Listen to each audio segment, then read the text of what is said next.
Hi friends, welcome back. News है अभी की। 72 घंटे ही हुए हैं भारत ने ब्रिटेन के अंदर तिरंगे पर हाथ मारने वाले की कुंडली खोल दी। ओ, अपना निकला। अपना निकला मतलब इंडियन है क्या वो? इंडियन मतलब उसके पास इंडियन पासपोर्ट होगा, वहाँ का सिटीजन नहीं होगा, मुझे तो यही लग रहा है। चलो पहले वीडियो शुरू करते हैं, पता करते हैं डिटेल्स। वीडियो शुरू करने से पहले अगर आप चैनल पर नए हो और आपने अभी तक सब्सक्राइब नहीं किया तो जल्दी से पहले सब्सक्राइब के बटन और बेल आइकन को क्लिक कर लो ताकि आपको हमारे सारे न्यू वीडियोस के नोटिफिकेशन मिल जाएं जैसे हम अपलोड करें। अगर आपको वीडियो पसंद आता है प्लीज लाइक एंड शेयर। चलिए शुरू करते हैं।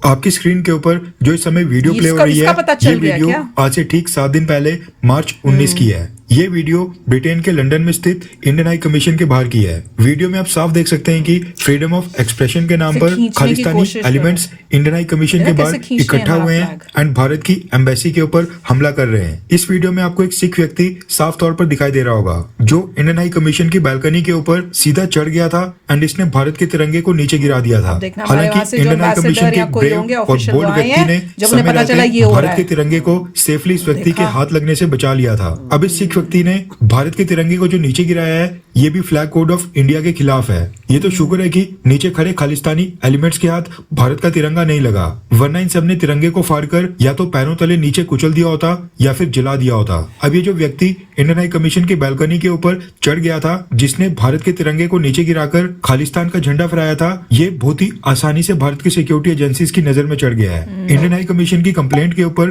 ब्रिटेन की मेट्रोपॉलिटन पुलिस ने इस व्यक्ति को अगले दिन हिरासत में ले लिया था। खबर निकल कर आ रही है कि इस व्यक्ति का नाम है अवतार सिंह खंडा। ये व्यक्ति भारत का सिटीजन है एंड पिछले कई सालों से ये ब्रिटेन में ही रह रहा था। इसने ब्रिटेन में पॉलिटिकल असाइलम के लिए अप्लाई किया हुआ है और पॉलिटिकल असाइलम के लिए अप्लाई की गई एप्लीकेशन में इसने बताया है कि इसकी जान को भारत में खतरा है, इसलिए इसको ब्रिटेन में शरण दी जाए और ब्रिटेन की नागरिकता दी जाए। खबर निकल कर आ रही है कि अभी भी ब्रिटिश अथॉरिटीज ने इसके रिक्वेस्ट को अप्रूव नहीं किया है एंड ये लीगली अभी भी भारत का सिटीजन है। अवतार सिंह खंडा नाम का ये व्यक्ति अभी भी भारत का ही पासपोर्ट कैरी करता है। इसके पिता और चाचा दोनों ही 1984 के बाद से खालिस्तानी मूवमेंट के साथ जुड़े थे और 1991 और 1988 में दोनों ही मारे गए थे। इसके साथ ही सिक्योरिटी एजेंसीज ने यह भी पता लगाया कि अवतार सिंह खंडा फेसबुक के जरिए अमृतपाल सिंह के साथ भी कांटेक्ट में था। ये 2014 के बाद अमृतपाल सिंह के कांटेक्ट में आया था। भारत में अमृतपाल सिंह और उसके सपोर्टर्स के ऊपर कार्रवाई के कारण ही अवतार सिंह खंडा इंडियन हाई कमीशन के बाहर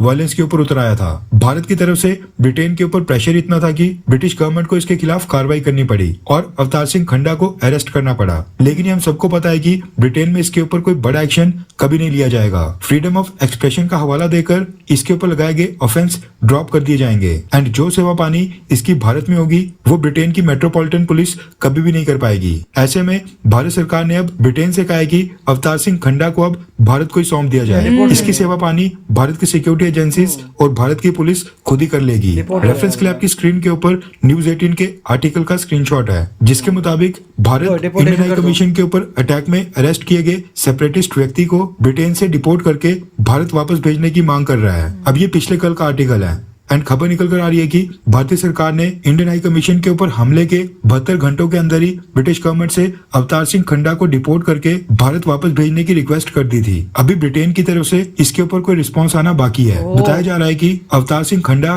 ब्रिटेन में अमृतपाल सिंह का मेन हैंडलर था और भारत के खिलाफ एंटी इंडिया प्रोटेस्ट को करवाने में वहां पर बहुत ही अहम रोल प्ले किया करता था। भारत वापस लाकर अवतार सिंह खंडा के ऊपर इंडियन लॉ के अकॉर्डिंग ही कार्रवाई होगी एंड इसको इंडियन सिक्योरिटी एजेंसीज अच्छे से तिरंगे की रिस्पेक्ट करना सिखाएंगी। अब देखना होगा कि क्या ब्रिटेन भारत की रिक्वेस्ट मानता भी है या फिर नहीं। अगर ब्रिटेन ने अवतार सिंह खंडा को भारत को डिपोर्ट नहीं किया तो माना जा रहा है कि भारत और ब्रिटेन के बीच और भी मतभेद पैदा हो सकते हैं। 2 दिन पहले मैंने आपको बताया था कि भारत की एम्बेसी के ऊपर हमला करने वाले लोगों की आइडेंटिफिकेशन हो रही है। इनमें से जो भी व्यक्ति भारत का नागरिक होगा, भारत के पासपोर्ट के ऊपर विदेश जाकर खालिस्तानी एक्टिविटीज में शामिल होगा, मोदी सरकार ने ऐसे सभी लोगों के ऊपर कार्रवाई के आदेश भारत की सिक्योरिटी एजेंसीज को दे दिए हैं। इन सब की आइडेंटिफिकेशन होगी एंड डिपोर्ट करके इन सबको भारत वापस लाया जाएगा।